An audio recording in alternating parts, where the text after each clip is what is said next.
आज हम बात करेंगे फ्लूइड करेक्शन के बारे में, क्रिस्टलॉइड एंड कोलॉइड फ्लूइड के बारे में कि जैसे आपने हॉस्पिटल्स में देखा होगा कि पेशेंट अगर लंबे समय तक एडमिट है हॉस्पिटल में तो और लगातार उसको फ्लूइड चल रहे हैं, तो आपने कभी-कभी देखा होगा पेशेंट के हाथ-पैरों में सूजन आ जाती है फ्लूइड चलने से। तो ये क्यों सूजन आ जाती है, कैसे इसको डॉक्टर मैनेज करते हैं, इसके बारे में हम आज इस वीडियो में बताएँगे। उससे सबसे पहले अगर अभी तक आपने चैनल को सब्सक्राइब नहीं किया है, तो प्लीज़ जाकर चैनल को सब्सक्राइब कर लीजिए, साथ ही बेल आइकन को भी दबा लीजिए, ताकि ऐसी ही इन्फॉर्मेटिव वीडियोज़ आपको लगातार मिलती रहें और कोई भी वीडियो आपसे मिस ना होने पाए। तो चलिए शुरू करते हैं। जैसे कि एक पेशेंट है जिसके हाथों पैर और ट्रैकियोस्टोमाइज़्ड है। मतलब ट्रैकियोस्टोमाइज़्ड मतलब ये वो होते हैं जो जिनकी ट्रैकियोस्टोमियों की जाती है, ट्रैकियोस्टोमी की जाती है। यह एक सर्जरी है जिसमें नेक में होल बना कर के श्वास नली तक पहुँचाया जाता है। ये जो होल किया जाता है, छिद्र किया जाता है, ये नेचुरल वे जब ब्लॉक हो जाती है तब ये छिद्र बना कर के वायु मार्ग अवरुद्ध ना होने पाए, तो लंबे समय तक जब पेशेंट वेंटिलेशन पे होता है तो ऐसी नलियों की उसको आवश्यकता पड़ती है। क्योंकि वो साँस लेने के लिए जो नेचुरल एयरवे है तो वो ब्लॉक हो गई है, जिसके लिए ये ट्राइकोस्टोमी की जाती है। आईसीयू में वेंटिलेशन की आवश्यकता वाले मरीजों को के लिए ट्राइकोस्टोमी जो है वो बहुत ही आम है। आपने देखा होगा बहुत से ऐसे पेशेंट जिनके मुँह का कैंसर होता है, वोकल कॉर्ड पैरालिसिस यानी कि ब जहाँ से आवाज़ आती है उसमें पैरालिसिस आ जाता है। एयरवे नैरोइंग यानी कि जहाँ से साँस नली जो होती है वो पतली हो जाती है, सिकुड़ जाती है। तो आप देखेंगे कि ऐसे लोगों में ट्राइकोस्टोमी की जाती है जो कि उनके लिए नॉर्मल है। तो आप लोग ये देख रहे हैं कि पेशेंट को नॉर्मल जो फ्लूइड लगता है वो पानी की तरह होता है, यानी क्रिस्टल क्लियर होता है। तो यानी कि वो कैसा है, वो क्रिस्टलाइट है, क्रिस्टोलाइट कहेंगे उसको। और जो नॉर्मल सैलाइन है जैसे कि डीएनएस, आरएल, एमिनो एसिड्स इन सब की बॉटल और 25% डेक्सट्रोज़, ये सारी चीज़ें जो हैं ये सब क्रिस्टलॉइड है, सब क्रिस्टल क्लियर है।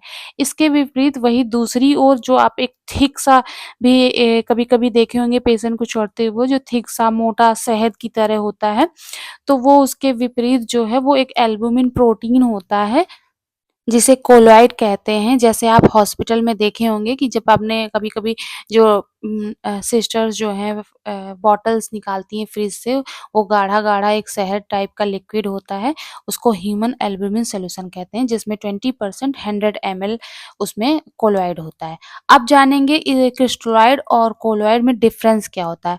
अगर आप 1 ग्लास पानी ले लीजिए और उसको ऐसे गिरा दीजिए, तो क्या देखेंगे आप, वो पानी दूर तक फैल जाता है। कितनी दूर, और ये उसको इतना दूर फैलने में कितना टाइम लगेगा? मुश्किल से 1 मिनट या उससे भी कम। वहीं आप एक कोलॉइड ले लीजिए और कोलॉइड को वैसे ही उसी ऊँचाई से गिरा दीजिए। तो आप देखेंगे कि वो गिरने के बाद उसको कितना समय लगेगा फैलने का, तो बहुत ही कम टाइम लगेगा, 1 घंटा, 2 घंटा भी लग सकता है, या तो वो पहुँचेगा ही नहीं वहाँ तक। इसका मतलब जब मरीज़ बीमार है और वो बहुत दिनों से बिस्तर पर है, उसको रायल्स ट्यूब पर पेशेंट को किया गया है क्योंकि वो खाना-पीना ओरली नहीं ले पा रहा है, इसलिए उसे राइल्स ट्यूब लगाई गई है।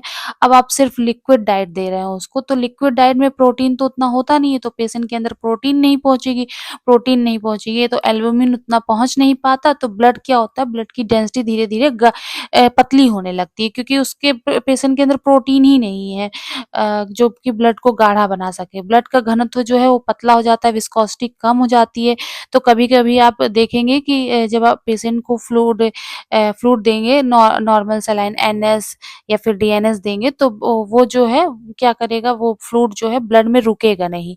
वो वेसल्स से सेल के अंदर चला जाएगा। जब वेसल्स में जैसे हम आईवी भेजते हैं जितनी भी ड्रिप लगाते हैं, तो वो आईवी नसों में ना जा कर के वहाँ पे रुकता ही नहीं है, ब्लड के साथ रुकता ही नहीं है, वो ब्लड वेसल्स के बाहर चला जाता है, यानी कि सेल की तरफ चला जाता है। जिससे क्या होता है, सेल फूल जाती हैं और तभी सूजन दिखने लगती है। तो यानी जो चीज़ इंट्रावेस्कुलर होनी चाहिए वेसल्स के बाहर एक्स्ट्रावेस्कुलर हो जाएगी। पेशेंट को इसी वजह से सूजन आ जाएगी। यहीं पर रोल आता है क्रिस्टलॉइड और कोलॉइड बैलेंस का। अगर आप कोलॉइड और क्रिस्टलॉइड का बैलेंस मेंटेन करके चलेंगे तो आप कोलॉइड देंगे मरीज को, तो कोलॉइड जो है वो ब्लड वेसल्स के अंदर 8 घंटे तक बैठा रहेगा। 8 घंटे तक वो बाहर निकलेगा ही नहीं।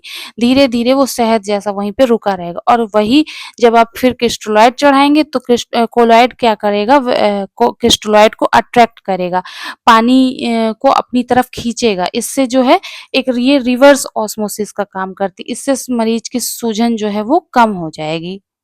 तो जो चीज़ एक्स्ट्रा वेसेट हो गई, ब्लड वेसल के बाहर चली गई, उसको कोलॉइड खींचकर ब्लड वेसल के अंदर ले आएगा। ब्लड वेसल के अंदर ले आएगा, मीनवाइल आर्टियर प्रेशर को बढ़ाएगा। जब आर्टियर प्रेशर को बढ़ाएगा तो अल्ट्रा फिल्ट्रेशन होगा और किडनी से वो पानी बाहर निकल जाएगा जो मरीज के अंदर बॉडी में सूजन कर रहा था। तो ये हुआ क्रिस्टलॉइड और कोलॉइड के बारे में कि कैसे इसको बैलेंस किया जाता है हॉस्पिटल्स में पेशेंट में। तो हमेशा ध्यान रखिएगा आप लोग कि आँख बंद करके कभी भी पेशेंट को खाली क्रिस्टलॉइड एनएस लगा दो, क्रिस्टलॉइड आरएल लगा दो या डीएनएस या आइसोएम या अमीनो एसिड, ये सब लगातार लंबे समय तक नहीं लगाना है। खासकर पेशेंट अगर ओल्ड पेशेंट हो तो उसको ध्यान रखना है कि क्रिस्टलॉइड और कोलॉइड को कैसे बैलेंस किया जाए। तो उम्मीद है आपको वीडियो समझ में आ गया होगा और पसंद भी आया होगा। तो अगर आप चैनल पर नए हैं तो सब्सक्राइब कर लीजिए और बेल आइकन को भी दबा लीजिए और अगर वीडियो पसंद आया हो तो लाइक करें, शेयर करें और साथ ही साथ कोई क्वेरी हो तो वो भी आप हमसे कमेंट में पूछ सकते हैं। Okay, thank you.